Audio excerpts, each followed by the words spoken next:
All right, guys. Welcome back to the Beggars Canyon Boys in person. Whoa. This is the first for a long while. Yeah.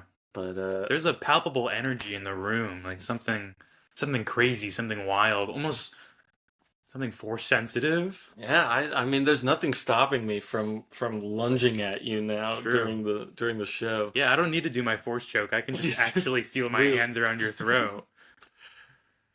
That. Yeah, that's true. Well, That's true. hey. Let's hope it doesn't come to that I'm today. sorry. You're the one that started with lunging at me. You're No, no, you're right. I wasn't being like, wow, crazy you would say something like that. I just kind of was doing that for both of us. Wow, Like, see, isn't the energy better now that we're just yeah. come on. We're back. We're back together again. Our first video version in person. Um, so that's exciting. Yeah. Uh, Hopefully the rest of the episodes, maybe excluding some travel or something, will be in person as well. So, um, You going somewhere? uh, yeah, I have unfinished business on Ord Mantell. Where's that?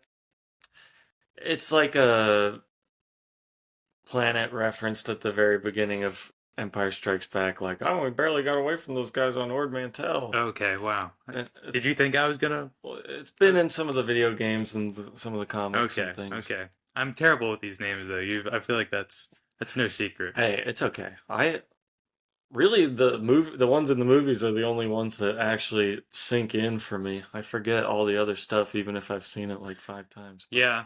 I keep thinking that with certain things also where I'm like, I cannot wait to see more Star Wars movies because that locks them into my like words and vocabulary in my brain way better than like reading it in a comic. absolutely, comics are like the most slippery medium for me in terms of my memory. Like for some reason, I can like go through a page of a comic and be like, like I have no idea what just happened and have to go back and read it again. But Yeah, it's a weird thing that happens to me with comics. I agree with that. I wonder why that is though also. It must like I think it's part of the writing style of them that is Yeah, sometimes just really bad also. yeah, And it makes it much harder in that format. I don't know why. it can be mind numbing, and you can program yourself to like skim through stuff that you're like, this isn't important, and then you're like, well, maybe that was like Yeah, something I should, but whatever. dude, I've read a lot of bad Star Wars comics. I have to say. Well, sure, but I feel like today's were pretty good. I think. I say 2 out of 3, but Okay. Out of four, did you read the Empire Strikes Back manga? oh, I did not. I'm so Hey, sorry. that's okay. That's okay. Damn, I There's knew I forgot something. not really too much important stuff to talk about with that, but it's fun. It's I'm sure it good. would have been 3 out of 4 if I read that. Yeah, I think you would like it. I mean, Yeah, it's a different artist than did the New Hope one. And at first I was like, oh man, I really liked the guy who did A New Hope a lot. And it took a little adjusting to the new art style. At first I was like, I don't think I like it as much, but I grew to appreciate it as it went on, and I think it holds its own. And I think maybe it's not quite as strong as the A New Hope one was, but definitely still worth damn. checking out. Yeah, I gotta check it out. I wanted to. I was looking forward to it. Hey, that's okay. That's okay. There's really not too much that we would say about it other than Yeah, like it's cool and yeah. it does a good job adapting the movie. But yeah, you gotta at least look at the Battle of Hoth, incredible. Yoda training Luke, amazing, and Vader and Luke fighting, amazing, Okay, sick. amazing. Looking forward to that. The I am your father reveal is so cool, the way it's shown in the artwork and everything. Yeah. Anyway, today though we will talk about some other comics. We've got three comics to talk about. Then we've got Vader's Quest, which was a four-issue miniseries. Hmm. Um, then we've got Boba Fett, Enemy of the Empire, another four-issue miniseries. Right, that was just four, right? Yes, yeah. The Okay. only one that was 6 was the Star Yes. Wars 1998 one. Yep, yep. And then we've got the start of Dark Horse's second of the ongoing Star Wars comics, Rogue Squadron being the first.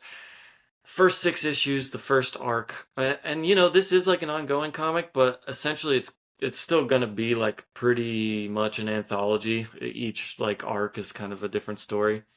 Um, but the first 6 issues called Prelude to Rebellion for some reason. Um, I thought this was going to be like somewhat of a prequel tie-in, honestly.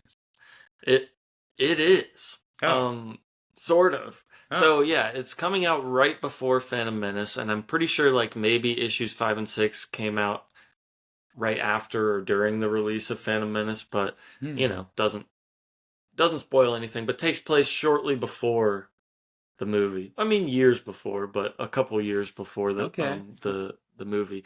Uh, so yeah, that's the start of the ongoing just Star Wars straight up. Their first comic just called Star Wars. And then also, did you get a chance to play the Rogue Squadron video game? No, I didn't play it. I could not. I don't have access to a laptop right now because I traded mine in. I'm Oh, getting a new damn. one. Okay. Okay. Well, no worries, but But I watched a video on it. okay. Nice. So Nice. that's it. Well, hey, I played through the whole thing just recently, so we can still briefly chat about it. But yeah, that's the content for today. What so 2 out of 3 of these you liked? Yeah, can you guess which ones I liked? I'm gonna guess maybe you liked Vader's Quest and Boba Fett and Yes, didn't like the regular Star Wars one. that's correct. Okay, Yes. okay. I don't blame you. I don't blame you. I still like the Star Wars one. There's cool stuff in it. Yeah, yeah. It was kind of like what we were talking about though, when the comics are dense like that, and it just starts to become like, oh, what did I have to go back and read this page again because I didn't even register what I just read. Just not necessary how many words there are. Yeah. The same amount of story and emotion could be communicated much more efficiently. I totally agree with you. Um, Yoda though. hey, I like those backup stories. Yeah, yeah. Telling Kiadi Mundi's origin. I thought Yoda was well written too, like within the character for Yoda. Yeah, I agree. So, I agree. Well, you want to start with that one, get it out of the way. yeah, we can. Um, so let's yeah, I was telling Ryan before I don't have the ease of just opening up tabs without anyone knowing, so I'm just gonna take a quick look to see. Oh yes, okay. So this was written by Jan Sternad, who's written some of the Rogue Squadron comics and stuff. And sorry if I'm pronouncing the last name wrong, but I always read it as Strand, but it's actually spelled Strnad. So Sternad. Strnad. Yeah. Okay. Which I thought was just like a typo on the wiki, but then I went and looked at like the comic itself, and that's how it's written on the comic, and so it must be correct. Okay, just making sure I heard that right. Yeah, and pencils by Anthony Wynn. So yeah, this story introduces us to a brand new character that we'll see in a Phantom Menace. Aren't you so excited to meet Kiadi Mundi Oh, okay. in the Phantom Menace? Wow. Okay. Not he honestly didn't register that hard with me in this. What? He's the main character of 6 issues of comics, and he didn't register hard to you? No, no. He has 20 wives. He's so Oh. cool. Yeah, they're really cool culture. I was like, that's going great places. Nice. Um, yeah, so this tells the story of the Syrian Jedi. Syrian? I mean, Syrian is a real thing, but it's so I'll say Syrian just to differentiate. Yeah. Um, Kiadi Mundi, Syrian Jedi Knight, and he lives on a planet, Saria, that they don't like technology. Yeah. They want to just be one with the beautiful land. And but they have these zones that are being built by outsiders. Blah blah blah. Anyway, there's like Yeah, have you seen the quality of those zones though? yeah, You don't bad live people there. live Yeah. there. The Sarians seem like pretty xenophobic throughout this whole thing, and like are super like, oh, outlanders are like disgusting bringing their, but obviously the young people want change. It's Yeah. so weird how like They're the bad they're guys. the bad guys, yeah, and they do bad stuff. Obviously, like to Yeah. make them bad guys, they like kill people, steal stuff, vandalize, whatever. But like it's such a funny thing that's so common in a lot of media where like yeah, the bad guys will like do stuff that's bad, but their cause is always like the environment Yeah. or accepting change and blah blah blah. So yeah, pretty conservative planet. I think it's even funny, not to jump a little bit ahead, but like when the older dude rolls up to like their rally for change and progress, like they make it seem like it was really nefarious when the guy Braun, I think, was like, "Okay, yeah, you can speak. Like, we want to hear what you have to say too." Yeah, And yeah, like, because all the bubbles are like, "Oh, he's only letting him speak because he knows like it'll make him look good, and yeah, it'll make yeah. like everyone mad at this cause, and they'll turn against him." It's like Yeah. he's just letting him speak though. Also, I know he gave him an opportunity to speak without like really influencing what he said, yeah. and the crowd didn't like what he had to say. Yeah, So like, yeah, like the what do you want? Braun literally is like, we value all voices and opinions, so go ahead. And Kiadi Moody's whole thing is like, I don't value other opinions. Yeah. Mine is right. Well, um, yeah, but he does some cool flips, and Yeah. I like when he has to fight without his lightsaber. So okay, so I the mean, he's main just constantly trying to get it back from them. But yeah. there's protocol in the past. Okay. Yeah, he's also a hypocrite. Like, Yeah. and he keeps getting called a hypocrite by the bad guys, but it's like they're right though. Yeah. So anyway, this Actually, is I love this comic now. That the more I'm thinking about it, the more I like it. I mean, haven't we talked about before like the Jedi being like dogmatic, stubborn, Yeah, sort of corrupt people sometimes? true. Um so I guess yeah, the first three issues are just kind of about this political strife, the traditionalists versus the new young people wanting to bring technology in, and then the second half of it turns into an adventure where Kiadi Mundi's daughter is essentially kidnapped by this guy Effent Mon and brought to Jabba the Oh Hutt, and yeah. then he has to rescue her from Jabba the Hutt, and it kind of drops all the stuff about the technology versus not technology, except for the fact that he has like some robot buddies come along with him for that part. But Oh yeah. um, anyway, yeah, that's the plot, and we've already touched on a few things. But yeah, what didn't you like about this? Um, I just thought it was boring and like not super easy to follow. Like honestly, what you're talking about, the way it sort of transitions its story, but because I guess it's doing its like anthology thing within its greater universe of characters. But like I don't know, yeah, with like the technology versus no technology story, for example, I like was like, when did it end? I was like, 'cause it felt like that story didn't end, and we just moved on to something else. Yeah, yeah. And I was like, what? So I thought I was missing things. So that's They why. just abandoned it, really. Okay, so yeah, that's at least somewhat nice to hear because I'm like, man, I just like I must have been getting so tired of reading all the words on the page here because certain things are like not ringing a bell with like how that resolved. But yeah, I don't know. That's then I liked all the little like Yoda moments, like I said, but nothing else really stood out to me in that one as like a really cool or exciting thing to see. You know? Yeah, I agree. I think the flashbacks to him like undergoing training with Yoda are really pretty nice, and Yoda kind of calls out like, "Oh, you got to be aware of your blind spot." And then Yeah.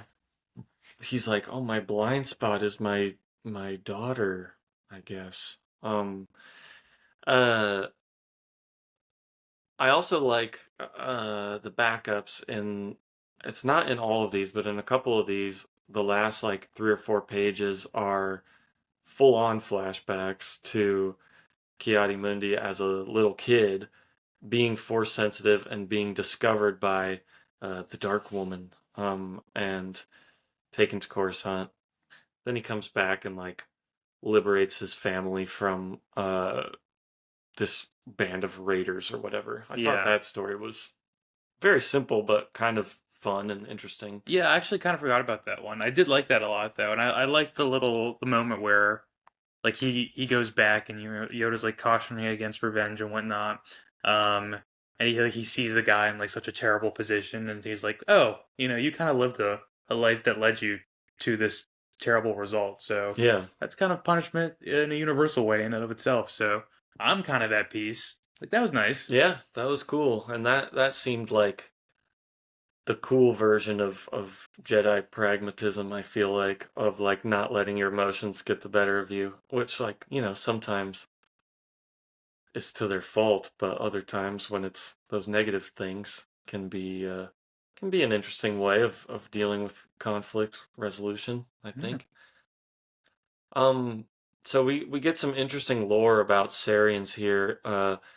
Their planet or their species just naturally is like their population is like 20 females to every one male. So like most of the guys have a bunch of wives. They have, I forget the names of them, but they have like two different types of wives. They have one like honor wife and Yeah. then like as many as they want other I kind think it of was Comfort Wife, honestly. I think it really was. it's something like that. I Yeah. And so, like, Kiadi personal struggle in this is that he's only had daughters, right? And he really wants a son. But that's why he's never had um, a child with his honor wife, who's supposed to be his main wife that he Yeah. should have a child with, But he's scared. because he can't lie to her. Yeah, because she's force sensitive. Yeah, yeah. And he said, all my other wives I can lie to and Yeah. pretend that I'm not disappointed when they bear me a daughter. But my real wife, she would know that I was actually lying if I said, like, no, I'm happy that a daughter is born. He seems like a good guy too. But hey, he gets over that. By the end of this, he thinks, my God, I'm so stupid. I wanted a son so bad. I forgot to love my daughters. Um, Well, that's a good message at least. A good takeaway. yeah, yeah. So you wouldn't say after this that you're like foaming at the mouth to meet Kiadi Mundi in a movie? Is he actually in the prequels? Yeah, dude. Okay, I look forward to it. Wow. Wow, okay. A character from the comics that was introduced first in the movie? First, I mean, this is his first appearance. That seems like a Timeline bold wise. move for them to do. Yeah, right. But okay. Soft launching their new character. What, did they get a bunch of letters writing in for this issue? Like, oh my god, he was he was really captivating. I mean, I'm pretty sure this came out after it was all filmed already and everything, Oh, and they okay. probably, had access to like some of the character designs and information or Oh. whatever. Does he But sell a lot of toys or something? I don't think so. I Hmm. don't think so. It's pretty weird. I would say it's a weird choice to start their ongoing comic with this, but yeah, get ready for Kiadi Mundi, Okay, I his big am. screen debut. Fan favorite? I don't know. I don't know if I'd say that, but Okay. um, well, yeah, I'm trying to think if I have any other like thoughts about this. It's not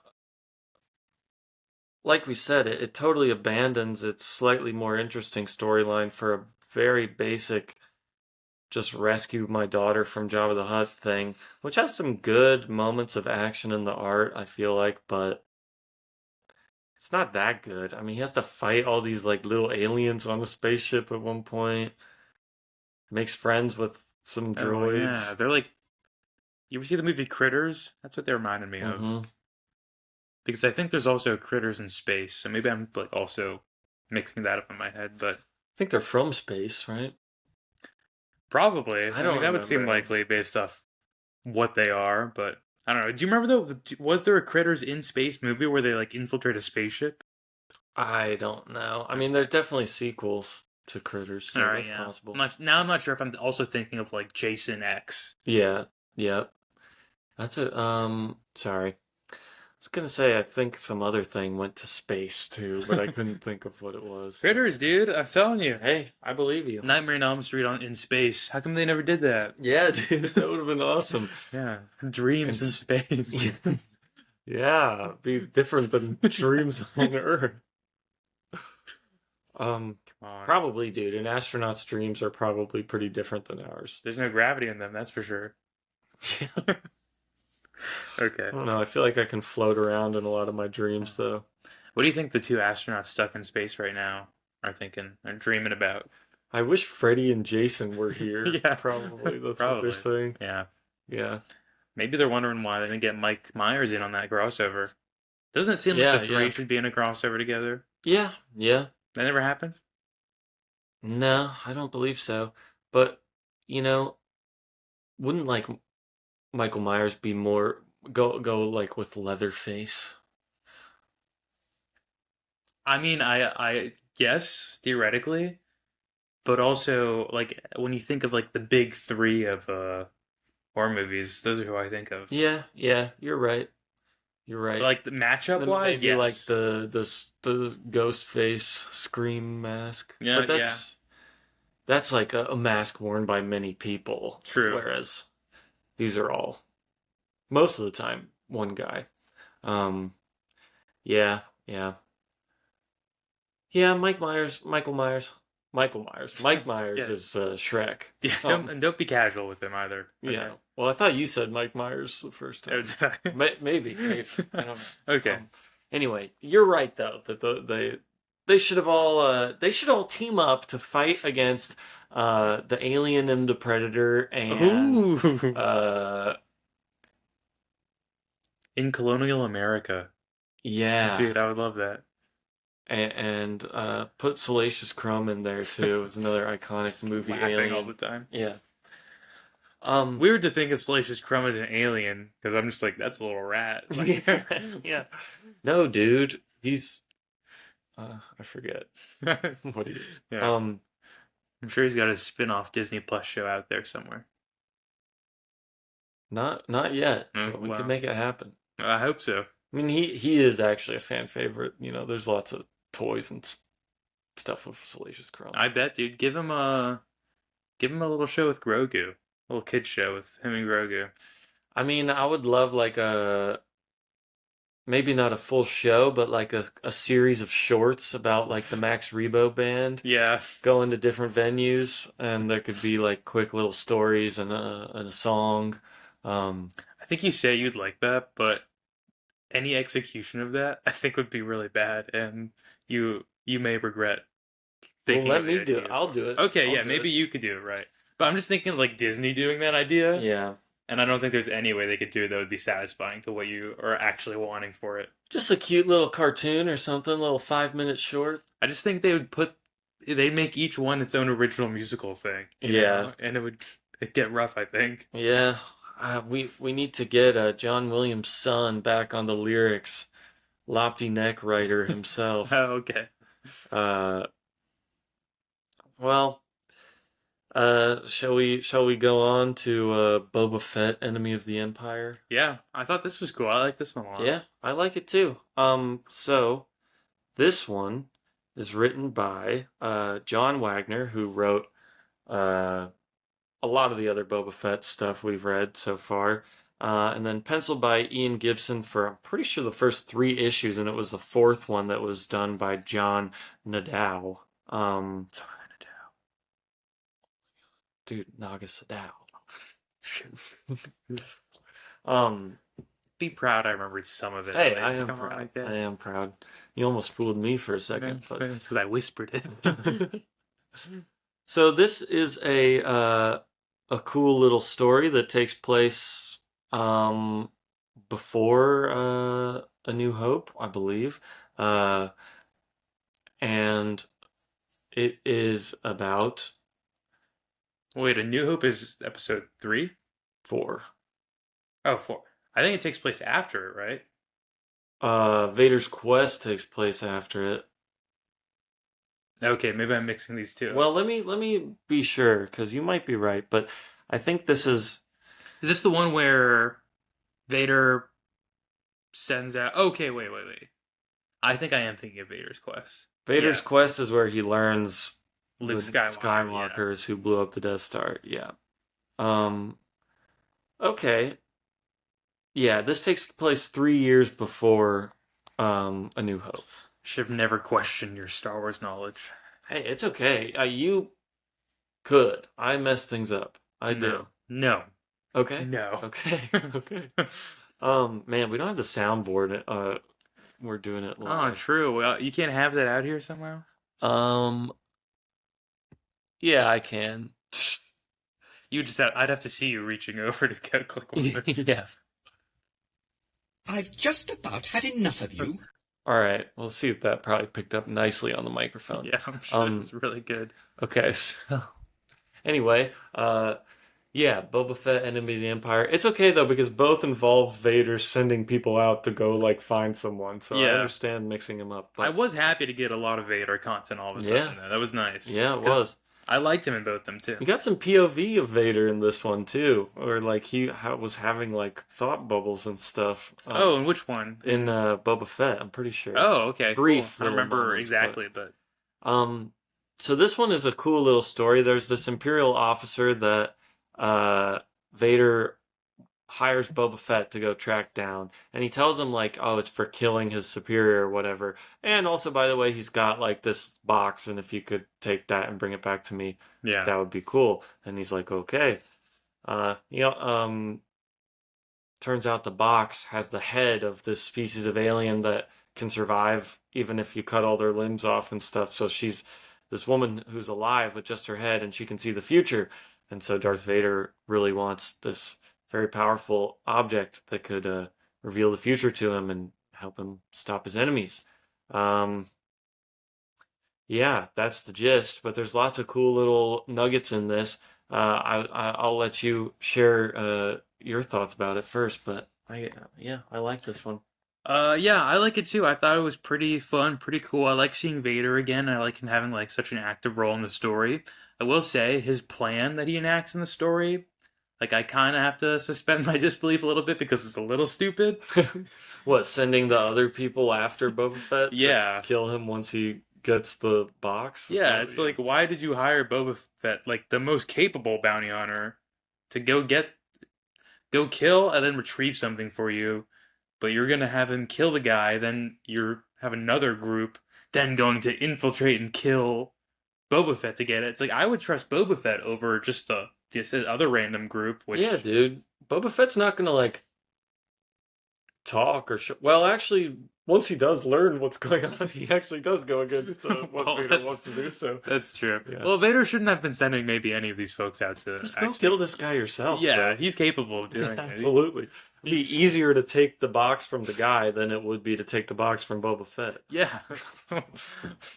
But whatever. Yeah. But it was cool. I liked all the Vader moments were awesome, and then I like the Vader's dynamic with Boba Fett too in the beginning when they meet up because it's kind of like a game recognized game moment where Vader a little less so is like I think thinking like oh man what a badass, but like Boba Fett is respecting Vader for what he is. And then their fight at the end is also like pretty awesome. I like seeing Vader in action like that. Yeah. Made me think I was like oh man. I wonder if like I don't know what other Star Wars stuff is out there, but I wonder if there's any awesome Vader fights I'm going to see in the future where he's going crazy like this again. Because I feel like in this comic they captured well with the art, the style that I know Vader has done, where it's like he's really heavy handed. Yeah. in his fighting Big style. overhead two-handed swings. Yeah, and which stuff. is just so Yeah. like just powerful. Mhm. Very cool. Very cool. I totally agree. I think their fight in the final issue is the highlight of the whole thing. The rest of it is fun, and I genuinely like the artwork a lot throughout the whole thing. But their fight, that's what I've talked about it before. And talking about comic fights a lot, but like that's what I'm looking for. Of like, show me the individual moves and the reactions to the moves and like the moment to moment. And it's really cool to see a lightsaber user versus like a guns and rockets non-force user, like who's Yeah. capable enough to like yes, he kind of had to like resort to tricks to keep from dying to Vader, who is like more powerful than him straight up, but like that shows you like how good Boba Fett is. Like he probably couldn't have killed Vader there, but he can hold his own and he can survive Yeah, an encounter with Darth Vader. I Like, think that was a good concession for Boba Fett winning that fight too, being that like, oh, Vader was also really hyper focused on getting the casket with the head in it. Like hmm he wanted to like make sure it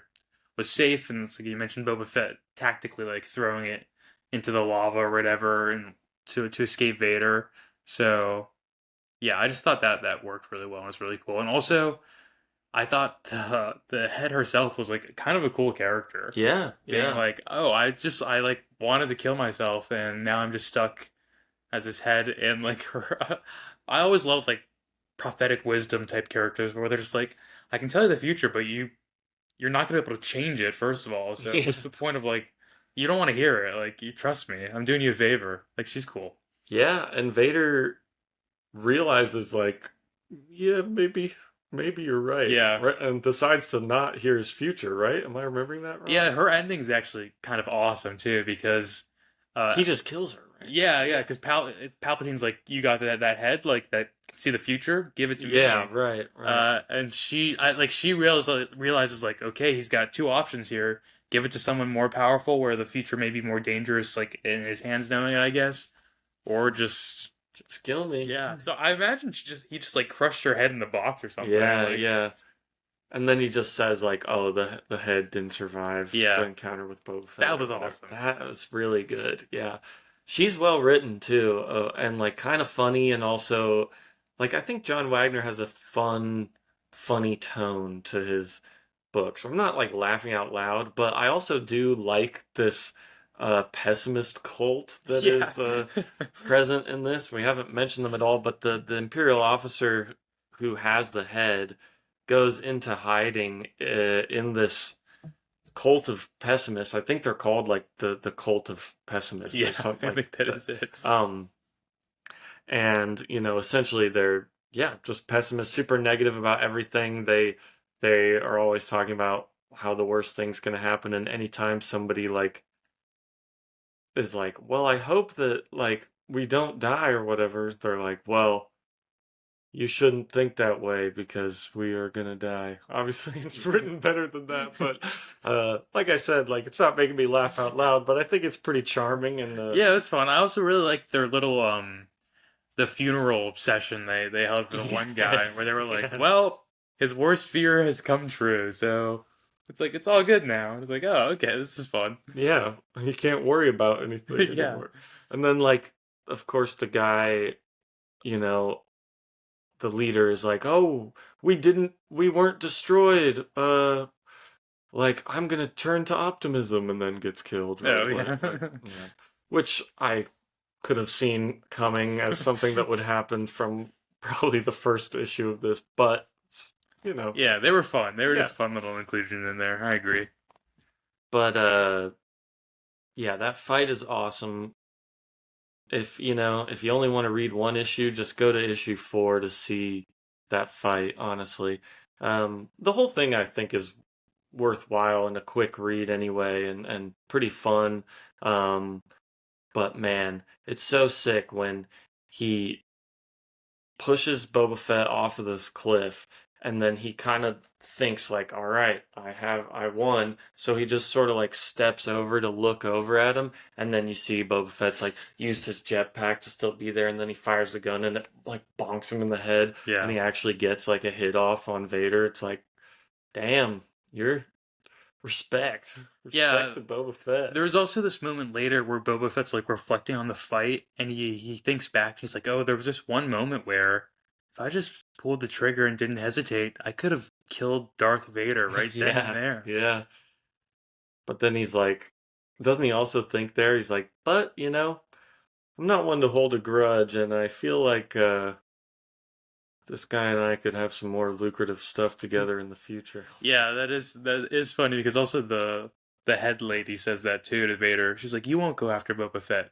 because there's important things you two are gonna do together in the future. Yeah, which is like a fine enough way to justify that. I get you want to have Boba Fett and Darth Vader fight in a comic like this. Like, that's what we all want to see happen. Yeah, But it is funny that you have to then justify of like, well, wait, like later they don't have any problem with each other and they will Yeah. work together again, even though they both tried to kill each other here and stabbed each other in the back. hey, maybe there's another issue before all that where they sort of just sit down and talk things through. Hey, there very well could be. I will say, I'm a big Vader fan.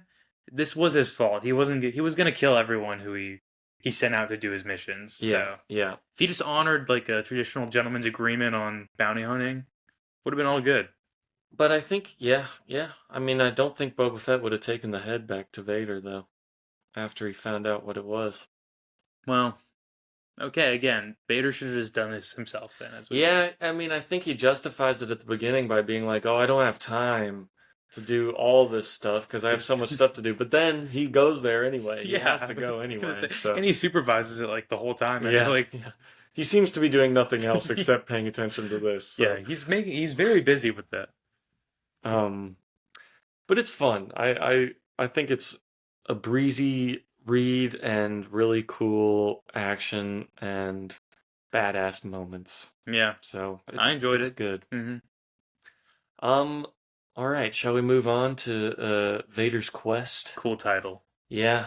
It's a cool title. It's a very like old-fashioned title. I feel like it makes me feel like we're back in the 70s, 80s Star Wars comics a little bit. Yeah. And the comic has that vibe to it a little bit as well. This comic's very funny. I don't know if it's intentionally funny, but it was making me laugh a lot. I think some of it must be intentional, but I totally agree with you. So this is written by Darko McCann, who is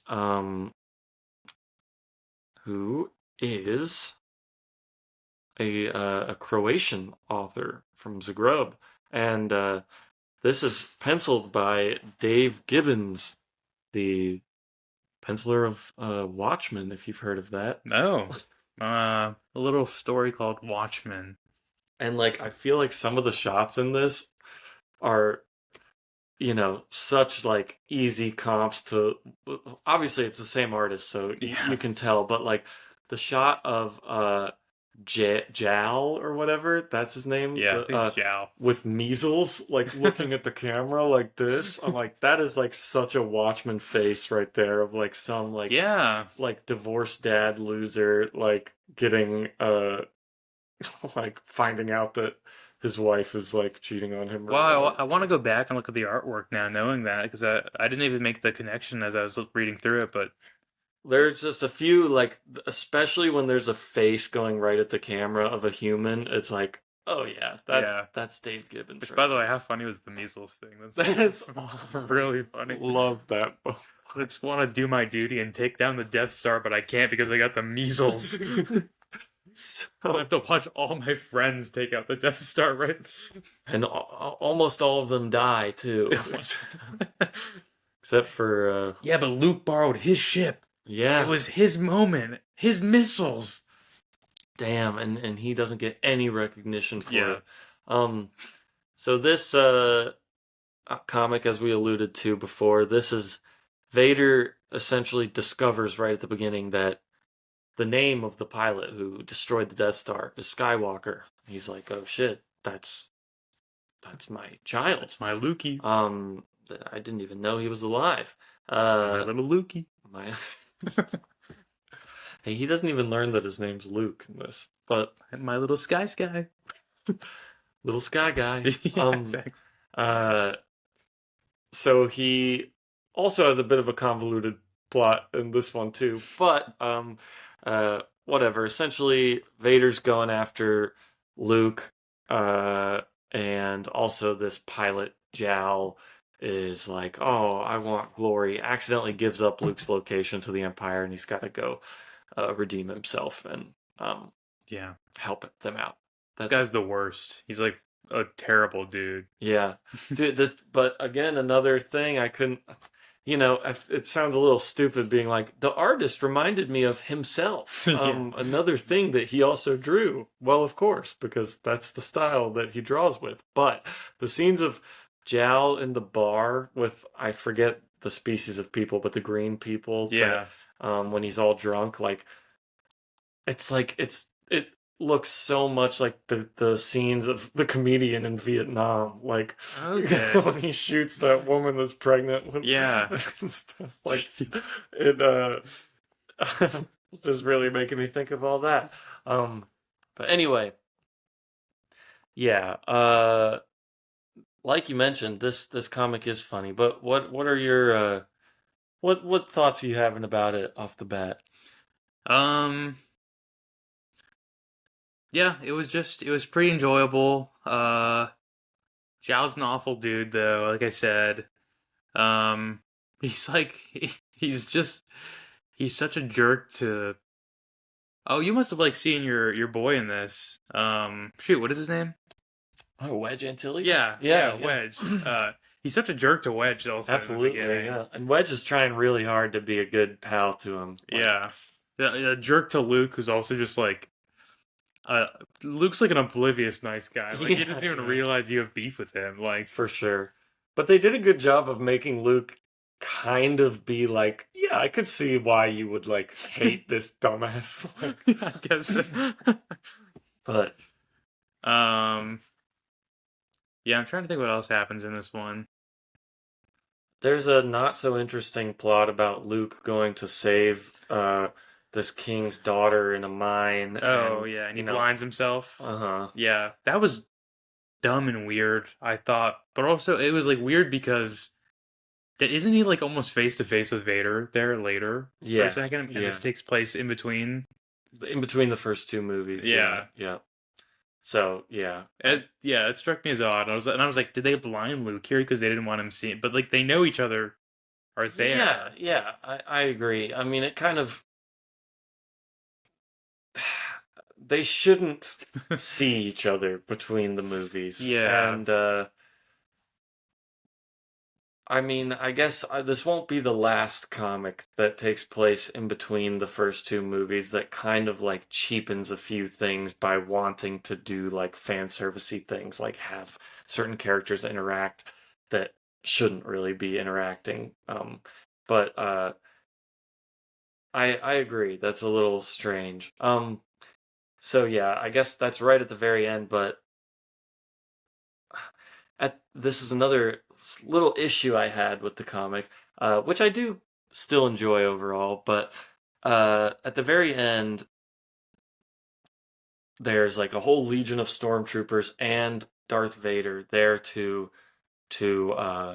capture Luke, and the people of this planet thought that the rebellion was bad and were kind of brainwashed to Imperial propaganda until the king like has his message to his daughter projected out to all the people, being like, "Oh, Vader is evil," and blah blah blah. See, this is like it really felt like the old Marvel Star Wars comics to me a lot, with I like see that. these weird animal aliens of the week and like Vader and Luke being the only characters, and I don't know, rescuing a princess, and like how many times I feel like we've seen this like at least like 5 times now, where someone's like, "Go rescue my person who got kidnapped," and then they get there and it's like, "No, I actually was not kidnapped. I'm against my father."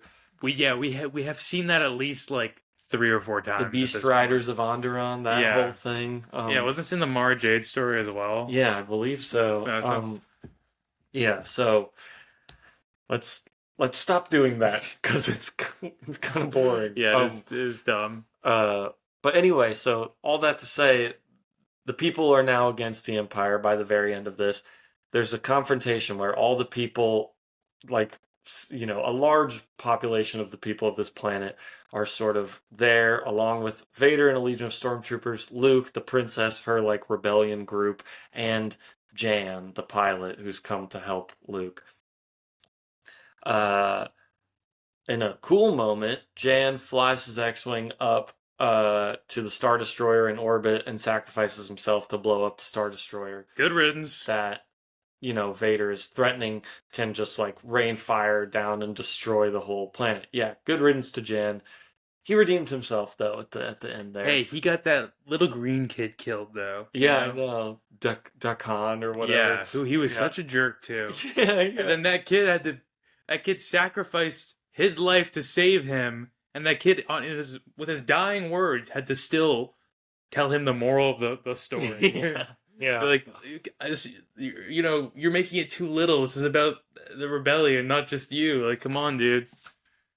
Yeah, but I honestly think those were like the strongest parts of the comic. I do agree. I bring it up because I like it a lot. Yeah, that whole section where he's drunk and accidentally spills the name of Luke, and then the Empire comes and like burns down the village. Yeah, like that's like pretty strong, and the artwork is like makes it like legitimately a little scary and sad.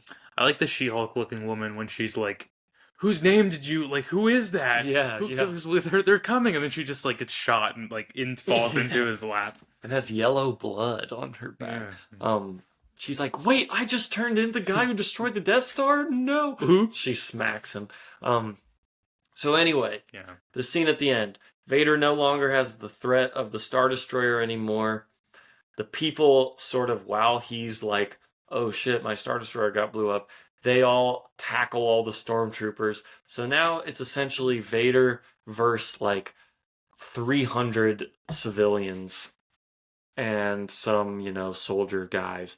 And the princess is like, what are you going to do, Vader? Fight off the entire population of a planet? And then he walks away, bro. First of all, like, I get it. Luke's there. We can't kill Luke, of course. The cool way for that story to go, she goes, what are you going to do? Fight off a whole population of people? Yes. Yeah. Fractures the ground and like sends all the people into a pit. Uses the Force to bring like 1,000 people to their knees while he's just slicing them up. Like, come on, that's what we want to see.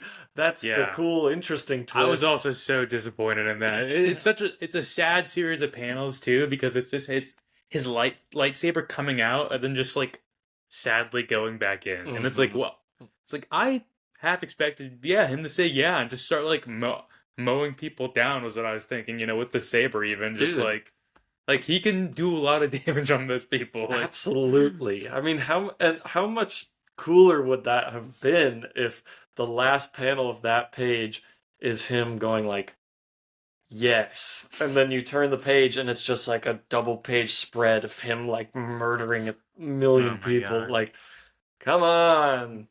That's what we want to see. And Luke like barely escapes with his life or something and is like, oh my God. Maybe they were like, we can't have Vader commit something so atrocious in between the movies because it changes too much like the context of their next encounter. Yeah, that's probably the problem with doing it like this. He's got to do all his truly like atrocious stuff before the first movie, I guess, like his genocidal tendency, if we were going to show that. I'm not saying that does happen. Okay. Interesting. I'm just agreeing with you that his dropping prequel spoilers. No. Oh man. No. Jar Jar Binks. Ooh. Yeah. Hey, I don't know. What kind of role does he play? What kind of role does Jar Jar Binks play? Aren't you excited to learn? I am, yeah. Okay. I have one guess and that's it. All right. Yeah. Oh my God, I keep forgetting we have your predictions for the Phantom Menace. I can't wait. Yeah. Okay. So I think I might be spot on also, by the way. Okay. Because like the first time, obviously gonna be so off. I don't know the context of anything. I think I've You still got some stuff right though. True. Luke didn't go to the space mines though. No. I guess he did that in one of the books you read though. Yeah, well, actually, Han Solo went. Oh, okay. All right, whatever. Well, no, Luke did go there, but it was Han Solo who was like trapped into working in the so just give it to me then. I forgot. I'm sorry.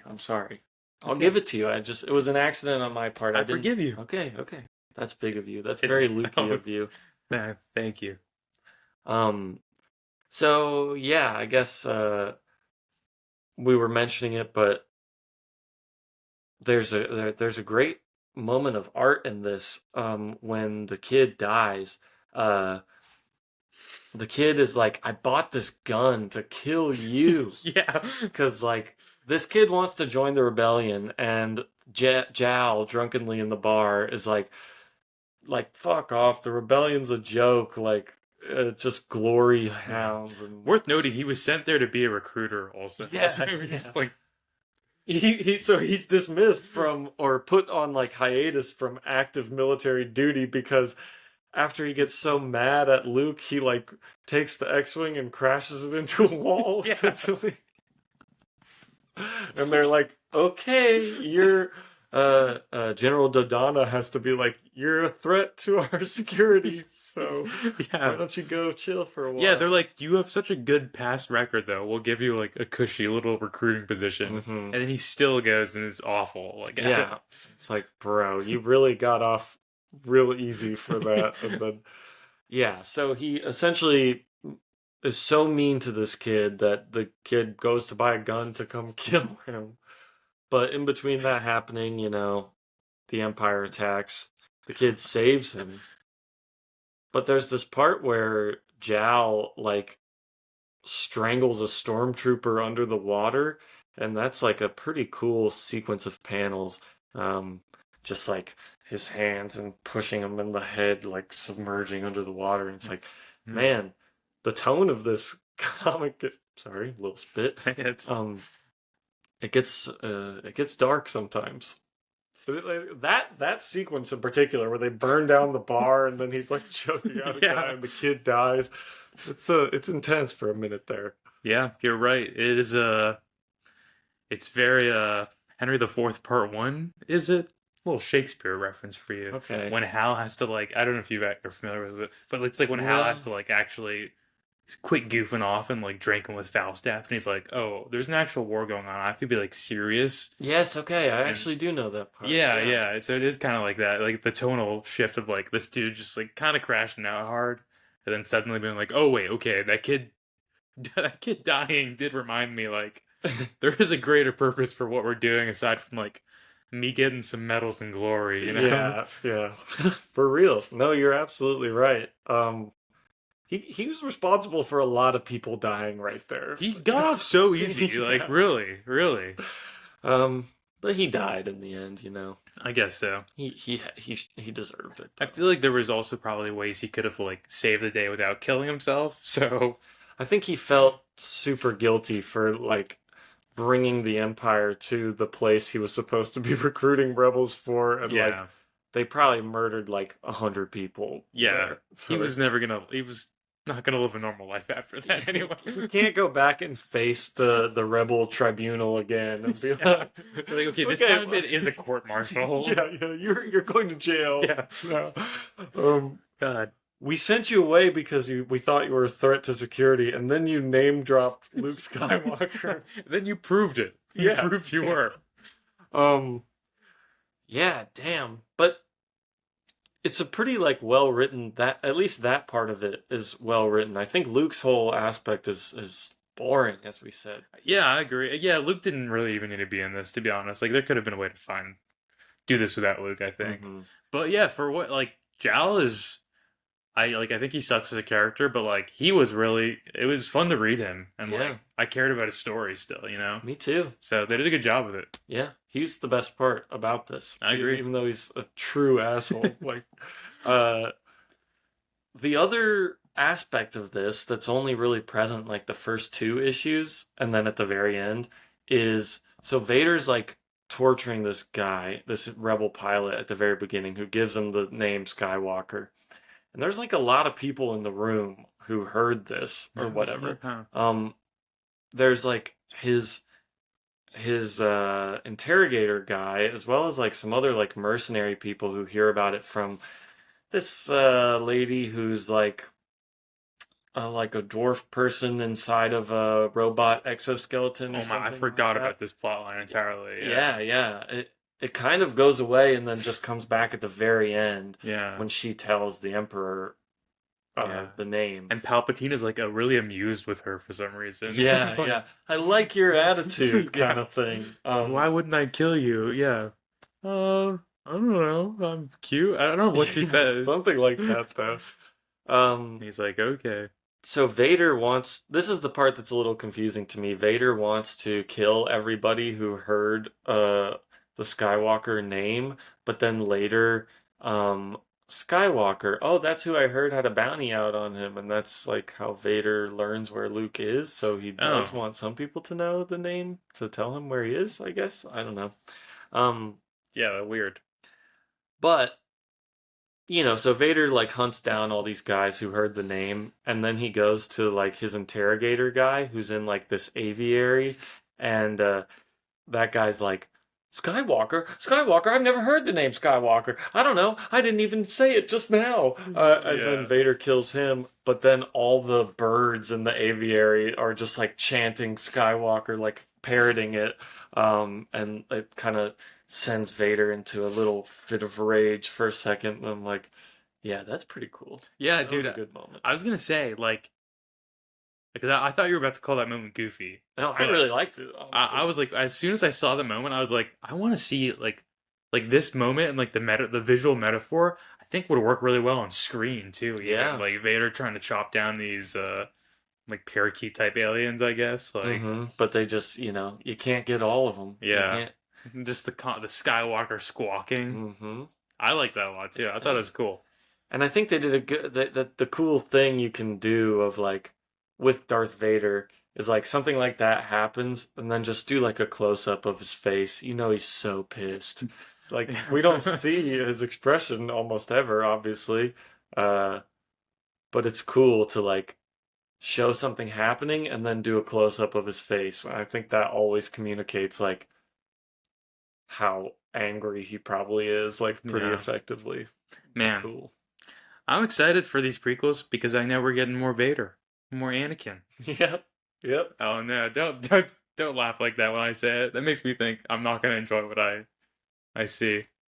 I genuinely don't know how I'm you're reading you like a book, man. No, I am like truly. My reaction is because I am very excited for you to watch them. Like, regardless of what you'll think, whether you'll like or dislike them, I think you'll find them super interesting. And I really don't know how you're going to react to a lot of things. So Okay. there's things that I know how I feel about, and I know how the general public tends to feel about, but you're your own person. You might think completely different from me, completely different from the consensus. We don't know. We will have to see. Yeah, I'm excited. What if I go against the grain so hard when it comes to the prequels? That'd be awesome. That would be awesome. Well, anything else about that one before we talk about Rogue Squadron for a little bit? No, nothing else. All right. So the Rogue Squadron video game, right? This is for the Nintendo. I'll shut down for a minute if you don't mind, sir. No, that's fine. Boop. I don't know what the button is. I can't see that. Okay. I've just about had enough of you. Come on, my first time doing it. I can do it now that I've got access right here in person. Does it not give these to you? Would probably have to upload them yourself on your if when we were doing it virtually. Yeah, I don't think I even had the ability as a guest to pull up a little thing like that. Okay. Well, wow, the power I hold over you. I find your lack of faith disturbing. Wow. Pretty good usage of it, huh? Yeah. Feel like we should keep this closer to me, huh? Okay. Well, I could like plug my mouse in too, and then you could just have it over by you. Good idea. All right, so the Rogue Squadron video game, developed by Factor 5 and published by LucasArts. This is a game that was released for the Nintendo 64 as well as PC. And as the name would suggest, it follows the adventures of Rogue Squadron, mostly between episodes 4 and 5, after the destruction of the Death Star, going on missions the story is not too interesting. You do follow Crix Maydeen defecting from the Empire and joining the rebellion. A character that we love, right? Yeah, Crix is he in the Maydeen. prequels? Someone's gonna be like, yes, he is in the background of blah blah blah. Actually, if you know where to look, Crix Oh my Maydeen. goodness. Maybe. Okay, wow. Dude, who else are we getting in the prequels that you're not telling me that? It's in the comics and stuff. I have no clue. Kirk Hanos? Kirk Hanos. Kennick's Kill. Yeah. I know that's not right in the timeline, but hey, Yeah. anything could happen. Hey, we don't. Kid Kirk Hanos. Yeah. Young Kirk Hanos, young old Ulick Keldromo. Yeah. Well, no, he died. Really old. Oh, yeah. Old Vima Sunrider. Yeah. Oh, what if the prequel starts with the funeral of Vima Sunrider? Yes, that's the first. That's the first scene of Phantom Menace. That's awesome. Yeah, I'll spoil that for you. That is Okay. the first scene of In Phantom Palpatine's garden. Yes, yes. No, it makes sense now. This is really a fun game though. It's a arcadey flight simulator game, not nearly as like in-depth mechanically of a flight simulator as the earlier X-Wing games that we played. Oh, well, yeah. But it is extremely fun and, more accessible, I think, than those. And most of the missions actually take place like over the surface of a planet rather than in deep space. But yeah, you blow up the Death Star in the opening mission, and then Someone get this game in Zhao's hands. He'd love that. yeah, for real. You mostly control Luke going around different planets. You get to fly X-Wing, you get to fly A-Wing, you get to fly Y-Wing, you get to fly the B-Wing in this one? I think I saw, were people also flying the Millennium Falcon in it? Yeah, so you can unlock the Millennium Falcon, you can unlock like a TIE Interceptor, and you can also unlock, there's this thing called the V-Wing that we saw in the Dark Empire comic books, like those ones that had like the watercolor art and took place after. I remember the book. I don't remember what the V-Wings in there looked like. Well, in your video watching, did you see the bonus level against the World Devastators on Mon Cala? No, I didn't. So that's like a bonus level. That's a scene out of those comics, like the World Devastators come to the Mon Cala, the water planet, and like Rogue Squadron uses the new V-Wings to take them out. I think it's cool they put that in the video game level. Yeah, straight out of the comic. Cool. But yeah, anyway, I don't know.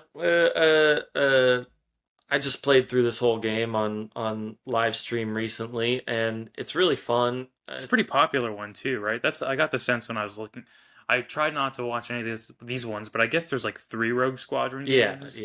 Yeah, and it seems like people are like, I love the Rogue Squadron games or something. People love them. Yeah. I think the second one is probably like the most. Well, the first 2 are really loved. The third one is a little more. Didn't sell as well and is a little hit or miss because it's got like these weird third person running around on the ground sections that are not fun. But the space battles are still great in that one. Anyway, stick to what you know, Rogue Squadron. Don't go third person on the ground. Yeah, it's not needed. Yeah. There are other games for that. But it's just great. You get to fly all the different ships you want to fly. You get to take down TIE fighters. Super satisfying. Wrap your snow speeder tow cable around the legs of a AT-AT. Essentially it's like if that first level of Shadows of the Empire was a whole game. And yeah, it's great fun. If you do get the chance to play it, I would totally recommend it, even if we don't talk about it on here. Just because it's easy to emulate in 64 games, and it's really fun to play. I wish I could just buy these things like on Switch or something. Like, why is it?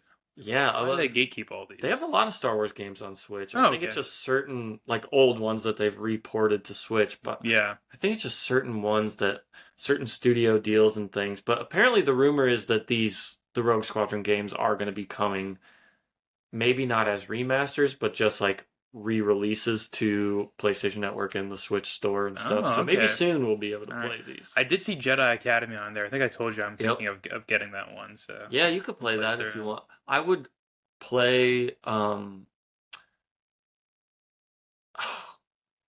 they go to like some planets and stuff from the prequels in those though. Oh, really? Which is Well, not that I'll big a watch deal, them but- here soon enough anyway. Yeah. As long as you wait until April 25th to play Okay. these games. Okay. But I was gonna say I would play Jedi Outcast before you play Jedi Academy because Outcast is the one that leads right into Jedi Academy. Okay. And they're similar games, but some people like the other one more than people have different opinions. I'm learning. I just beat the Dark Side playthrough of Jedi Academy this morning. Oh, that's cool. You can do sort of both sides of it.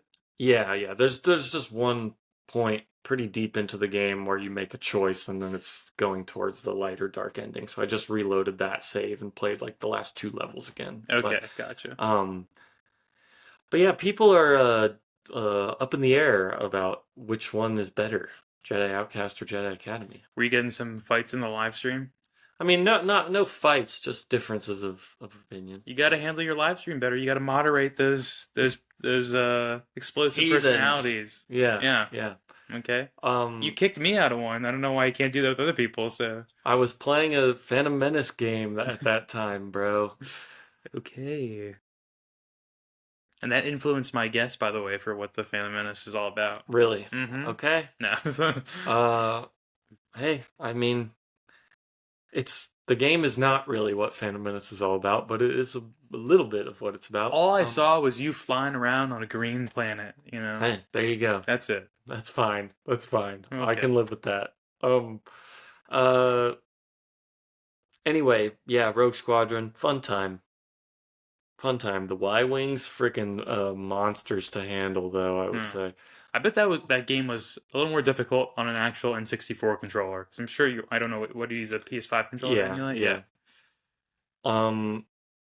Which, like, sometimes the left stick would be weird, though, for it, because it's still trying, I think, to emulate the N64, which has, like, the notches underneath the joystick, which makes movement, like, weird on there sometimes. Yeah, I don't know. Like, some people in the comments were saying you should get the they have now for Switch, like the N64 controller, like a new version of that, and they're like, yeah, play it with that. I'm like, that controller's like so bad though. Yeah, It's like, yeah. It's better to remap to something else, but Mhm. yeah. But it's a fun game. I like it a lot. Yeah. But speaking of the Phantom Menace, should we get to your prediction here? Yeah, let's do it. All right. I'm gonna have to be really well behaved right now. I'm nervous about it. I'm just gonna try to not have much of a reaction. Okay. So don't take it personally. It's just me trying to not spoil anything. But I wanna hear it, and I think it's good to lead into the next episode with. Okay. God, hey, we've come so far. Do you remember the first time I did this? Yeah. Wow, what a journey. It'll be episode 25 too, that is the Phantom Menace too. So that's a nice little solid number to kick off the next era of the podcast. Yeah, we're a quarter of the way to 100 episodes. Yeah, Whoa. bro. True. Okay. All right. Here we go. I'm settling down. Lights up. In a galaxy far, far away. It's a time of awesome galactic peace. The Jedi Council has been ruling the Old Republic with much success ever since thwarting the Clone War, which was a clone threat of mysterious origins that was stopped by the Jedis, but the true mastermind behind the war was never caught. And that man? A young Palpatine, who now finds himself sitting on the Jedi Council and gaining much respect due to his iron-fisted ideology about the future of the Jedi Order. Meanwhile, A young Obi-Wan Kenobi, also a respected Jedi, trains his students, Anakin Skywalker and Natalie Portman, whose character name I don't know. uh, and those two act as like foils to each other. So I'm imagining like Natalie Portman is going to be more following the traditional Jedi dogma and light side stuff, and then Anakin's slowly going to be seduced by power. And I also think he's probably going to get a little insecure because I think he has like a little crush on Natalie Portman's character, and like they just can't make it work. And he's like, oh no, and I think that happens. And then Palpatine has this ongoing plan to bribe Jedis who aren't already loyal to him and have them vote for him to be the leader of the Jedi Council. So once he's voted in, he can tear down what it is and build anew the Dark Jedi reign. And for those who can't be bribed or sweet-talked, Palpatine sends his student and expert Jedi assassin, Darth Maul. Darth Maul, boom. Include Eddie's in there. To deal with them, which ends up killing a lot of Jedis, and nobody knows what's happening. Kind of like a Phantom Menace or something. until Anakin and Natalie Portman accidentally run into Mace Windu, another Jedi, and Darth Maul and him are fighting, and they're able to save Mace from death despite the immense power of Darth Maul. And then, sorry, there was a lot to work in, so I had to flesh this out. This is amazing. This is amazing. And then, when mentioning Darth Maul to Obi-Wan, they mentioned the tattoo markings on his face, which I think Darth Maul has. I don't know if that's like his skin or they're like ritual Sith markings, but I think their markings are tattoos. Obi-Wan recalls his mentor, Master Yoda. Yoda. You know that guy? I know him, yeah. Talking about a similar type of dark Jedi in the past that is extra dangerous because I didn't have like a real good justification for why, so I was just thinking like, you know, I know Darth Maul used a double-sided lightsaber, so like maybe that's some crazy technique that's really hard to fight, and maybe there's other force abilities that are associated with that. So that's like kind of why they're like, oh, that's a pretty big threat.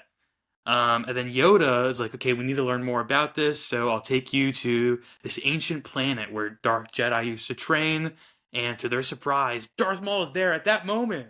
And then there's like an epic fight, and they end up taking out Darth Maul, but unfortunately the damage is done because, you know, Darth Maul took out enough Jedis, Palpatine won over enough that he ends up getting democratically elected, and he wins the vote to the council, and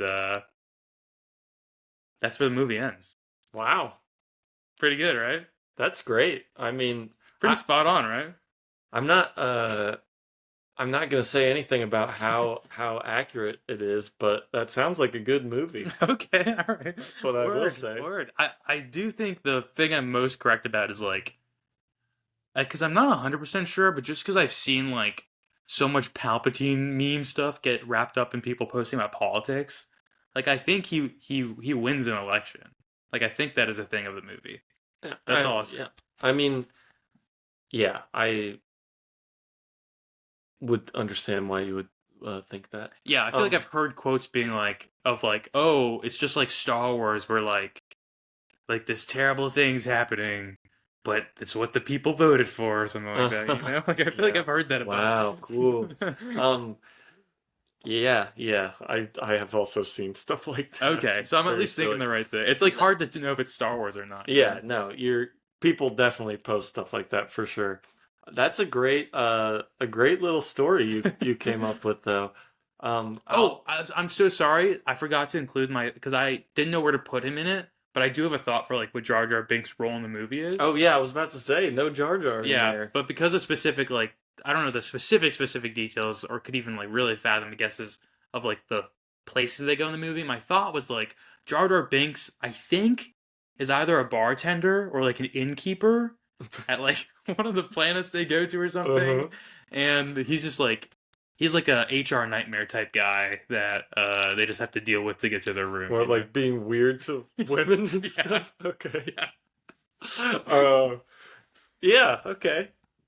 Just the vibe I get. Well, that's funny.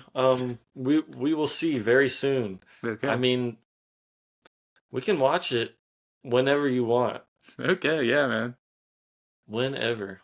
I I'm excited though. Yeah, me too. Great. I do really like your prediction. I think that'll be great for people to hear like that is like pretty much everything you know about the movie. You did throw in there. Like, Yeah, I okay. will say I think there's pod racing in these ones too. I think that's where this gets like introduced as a concept outside of just the animation that we've seen. Oh yeah, So I yeah. think that's in there, but I don't know how that would play in. That's the only other thing in my head that I've got like, okay, that's in the movie. Gotcha. Okay. So I mean, as far as like the characters and that as a general concept, you're not like wrong about anything. Um, I just mean like pod racing being in it and Yeah. the names of the characters you included. A lot of your details in your story are wrong.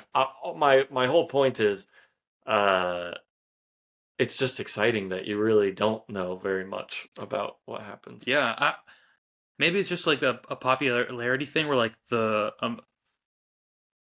like height of success that the original trilogy had is so much more even than like the success that the prequels had, that like all of that stuff was more just like living in the world and knowledge I picked up here and there. Yeah. But like prequel stuff, I feel like I barely ever hear anything about it. Maybe I'm like not tuned into it yet because I haven't seen them, but yeah, I don't know. Yeah, I mean, I feel like I see a ton of stuff about it, but it's all people like our age or younger. Not all, but mostly. And so yeah, it's just been around less time. It's, not as many like bumper stickers with prequel quotes on them as Yeah. like original stuff. But like I said, I don't even know Natalie Portman's character's name. Like the other Star Wars characters, I knew all their names. I think when we started with the Yeah, right. original trilogy. But yeah, I would guess there are a couple more names in the prequels that once you do hear them, you'll be like, oh yeah, I've definitely heard that oh before. really? There's people I didn't say that you think I'd all recognize? Probably, maybe not, but Oh. I think a couple. Yeah. Aliens or humans?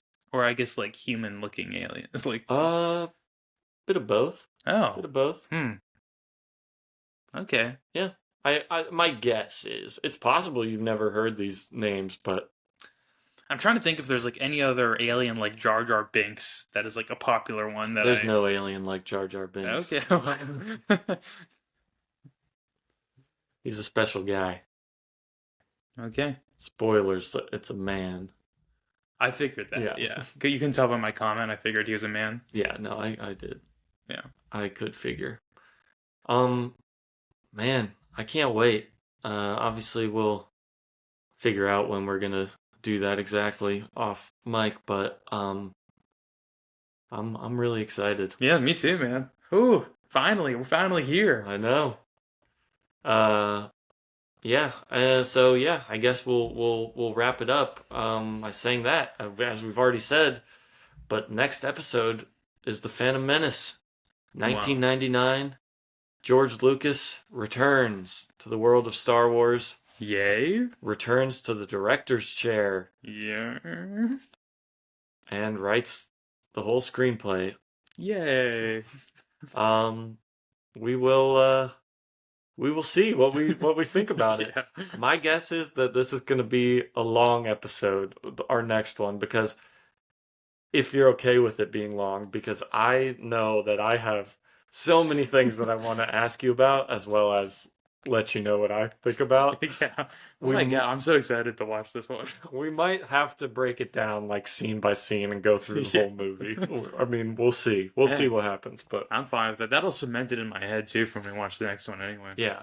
That and the Weird Al song will cement it in your head, because Oh, that you said song the whole plot goes right? through the whole plot of the movie Okay. pretty well, pretty Awesome. accurately. Okay. Yeah. If I say any more words, I'll probably just be saying too much about. Yeah, see, this is prequel, less so- fun because the first time I read my prediction after I watched the movie with you. Now I get no catharsis from this. I just have to wait. Hey, delayed gratification though, it's good for you. All right. I fair think enough. that's good for the audience, for Yeah. that to be. Well, hey, they already know though. They presumably they have watched. Right. I'm saying that's why I think your predictions ending this episode. Oh, you think it's is fun to good keep for me the out audience. of the joke? Okay. Yeah, we're all laughing at you, you dumb idiot. Yeah. You don't know exactly what happens in something you haven't seen before. Well, Oh my god, I'm laughing my ass off at how foolish so many of your thoughts were. No, I think you did a great job of with the information that you have. yeah. I hope I'm right about Darth Maul because I kind of think that's like a cool little position for him to be in. Yeah. So That is cool. I mean, again, that's all I'll say about it. That sounds like a great Star Wars movie, what Okay. you just said. Sounds cool. I would watch that. okay. I've got written down, this is from a few years ago, but my version of what I wish the Phantom Menace was. Oh, really? So after we watch it, I'll share that with you. Oh my god. Okay, that's awesome. I'm glad you did that. That was a while ago, but I've thought about it quite a lot. So Were you like working on a YouTube script or something like Jackson fixes the Phantom Menace? no. People have done videos like that though. No, it was just for my own Okay. personal. All right. But collection. everyone should look forward to that video. Well, you'll hear it on the pod. I'll read it out on the pod. Okay. All right. I have a lot of notes about the movie from a few years ago, and I was just taking notes about it. So maybe I'll crack those open. That's awesome, Um, dude. Uh, I love that you were taking that like it was you were going to report on it or something, and you are going to. yeah, hey, a few years late, but Yeah. no, I just was so bursting with thoughts about it. I had to just write them down. Yeah. But now I'll get to share them. Yeah, all right. That's enough for now. Next episode, Phantom Menace. We enter the prequel era of Star Wars officially, and there's no going back. Wow. Thanks for watching.